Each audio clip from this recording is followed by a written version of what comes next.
Bonsoir ou peut-être bonjour du matin, mesdames, mesdemoiselles et messieurs. C'est pour moi un grand plaisir de vous présenter ce nouveau numéro du journal parlé en langue française. En ce moment, à Bujumbura, il sont 19h passées de 45 minutes, 2 heures de moins universelle. Au sommaire de mon journal, l'insuffisance de l'électricité, de la régie des eaux ainsi que le nombre élevé des documents exigés par l'Aubert pour les exportations et tout ce qui va avec. Tout cela, il y a des lamentations qui viennent et qui pleuvent de partout.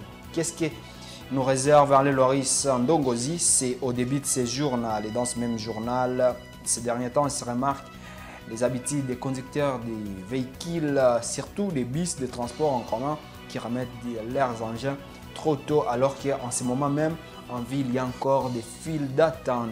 C'est tout pour les sommaires, madame. Et bienvenue si vous nous rejoignez. Et je venais juste de l'annoncer dans le sommaire, l'insuffisance de l'électricité, de la société régie des eaux, aussi le nombre élevé des documents exigés par l'Office burundais des recettes Aubert pour les exportateurs dans le secteur d'IT. Et à même moment aussi au niveau de la société Braroudi, les lamentations pleuvent de partout. Et en conséquence, le Burundi se retrouve dans un état de balance déficitaire énorme puisque les importations ils sont obligés de dominer largement les exportations. Allez, Loris Ndongozi. L'exportation des produits fabriqués au Burundi fait partie des grandes activités génératrices de devises dans notre pays. Toutefois, les exportateurs burundais sont heurtés à certains défis. Quelques-uns sont évoqués par Honorable Victor Girukishaka et France sur le marché d'IT. Pour commencer le processus de transformation, quand c'est en cours, il y a une coupure d'électricité. Normalement, on va se rabattre sur le groupe électrogène. Comme vous le savez, le groupe électrogène, il consomme beaucoup de carburant. Et que, vous savez bien, le carburant, c'est encore un problème. Des fois, vous êtes bloqué au milieu. Et vous n'avez pas où aller, finalement. Le produit qu'on espérait exporter, finalement, il est gâté. Malheureusement, même si vous avez fait 3 semaines de consommation par le groupe électrogène, la réalité des autres, il vous amène la même facture.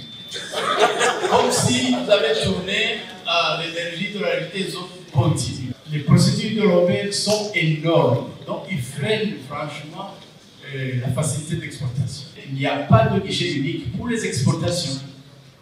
Donc s'il y avait un guichet unique, on aurait à demander les documents sur le même guichet. Même à la parodie, des freins sur l'exportation de leurs produits ne manquent pas. La première contrainte que nous rencontrons pour le moment, c'est une contrainte légale dans le pays où nous exportons la majorité de nos produits, à savoir la RDC. En RDC, il y a un arrêté ministériel qui est édicté par le ministère du Commerce et qui interdit temporairement l'importation des bières et des boissons gazeuses.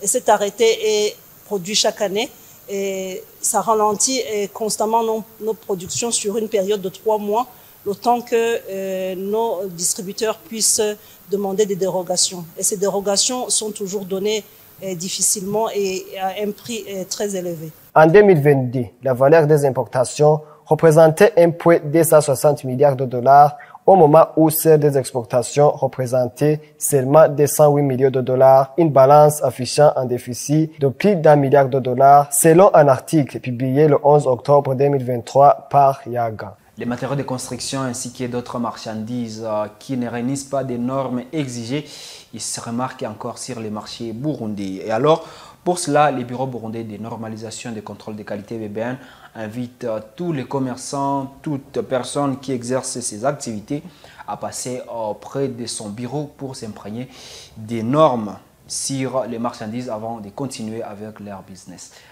Benoît Sindegoya pour ce reportage. Il se manifeste encore des matériaux de construction qui ne se conforment pas aux normes et qui se trouvent sur le marché, dit Firme Buchumi, directeur chargé de normalisation et de métrologie au bureau burundais de normalisation et de contrôle de qualité BBN. Cette activité a été organisée dans le but de célébrer la journée mondiale de métrologie. Et au fait, nous avons commencé par une visite sur le terrain où nous avons visité certains magasins qui vendent les matériaux de construction. Et malheureusement, nous avons trouvé qu'il y a encore des matériaux de construction non conformes aux normes qui se trouvent encore sur le marché. Et vous savez que les matériaux non conformes aux normes causent souvent des dégâts. Vous avez entendu qu'il y a quelquefois des écoulements de bâtiments qui causent des morts et des blessés. C'est dans ce sens alors que nous avons voulu d'abord sensibiliser les parties prenantes dans le domaine de métrologie et pour respecter les normes dans ce domaine. Il recommande aux commerçants de passer d'abord au BBN pour s'imprégner des normes sur les matériaux de construction. Nos recommandations envers ces commerçants, c'est d'abord passer au BBN pour s'imprégner des normes à rapport avec les matériaux de construction avant de faire les commandes pour ne pas tomber dans des erreurs. Puisque, par exemple, si nous trouvons qu'il y a des commerçants qui vendent encore des matériaux non conformes, on prend même des amendes ou d'autres sanctions. Ou faire aussi de retour vers le pays d'origine pour les matériaux qui ne sont pas conformes.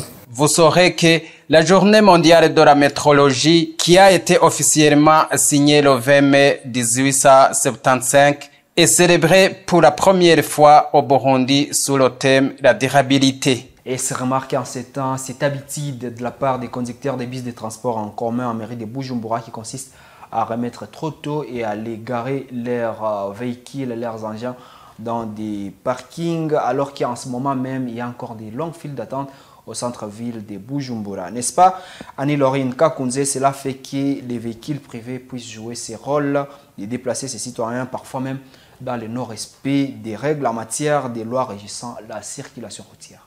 Les chauffeurs de bus de transport en commun censés de déplacer les gens en mairie de Bujumbura remettent désormais leurs véhicules trop tôt dans les garages où ils sont gardés, ce qui entraîne des longues files d'attente des gens sur le parking de bus au centre-ville.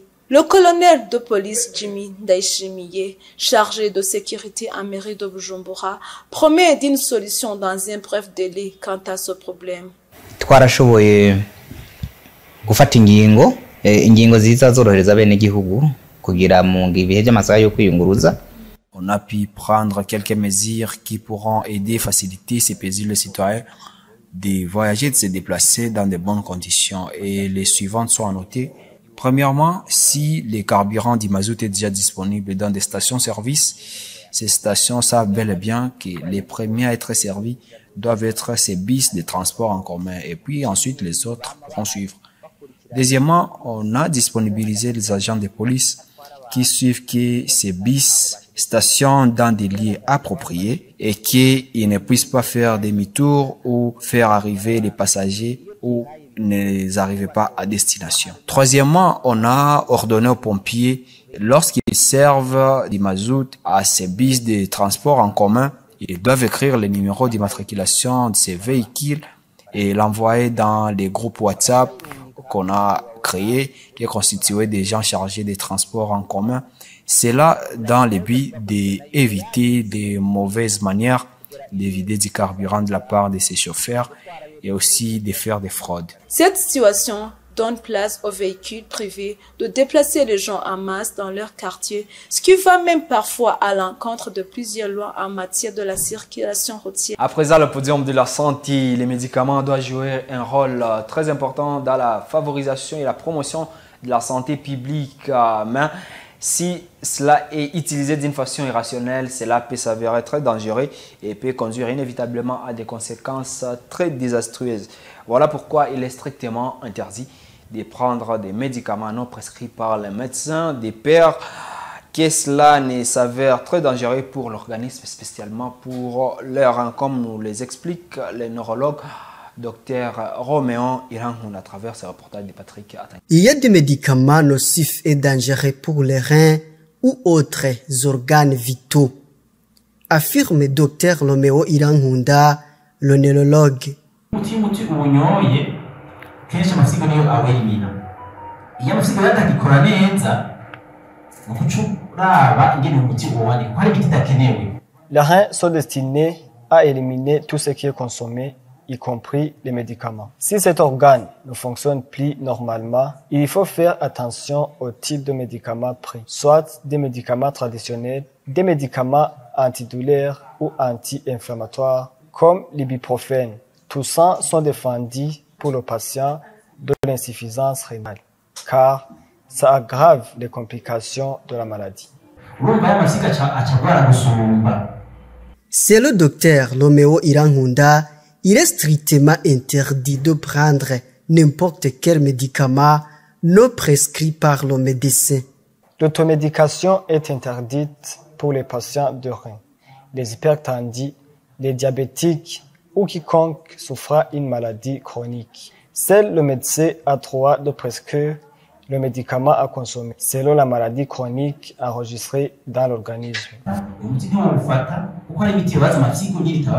Les maladies rénales chroniques affectent plus de 850 millions de personnes dans le monde entier et provoquent plus de 2 millions de décès par an. Elle en est la 6e cause de mortalité dont la croissance est la plus rapide. À présent, une virgule visuelle à travers ces publicités. Chacun peut être expert dans son domaine. Tu peux être expert en toute analytique. Tu sais qui sera la prochaine star de la saison. Tu peux être expert de tous les matchs. Tu es un expert en statistiques ou en opinion des autres. OneXBet t'aidera à démontrer ton expertise. Exprime-toi. Tu es l'expert. Hello, can you have Blaugrana Crew, please? Blaugrana Crew! Blaugrana Crew! Blaugrana Crew!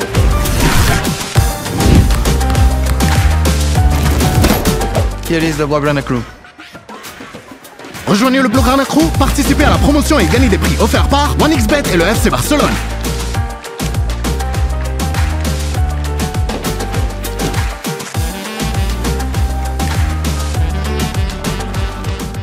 À présent, l'actualité internationale, Nathan Nonzouenimana nous embarque en Afrique du Sud justement pour parler de cette affaire de Jacob Zuma, l'ex-président sud-africain, écarté définitivement de la course présidentielle.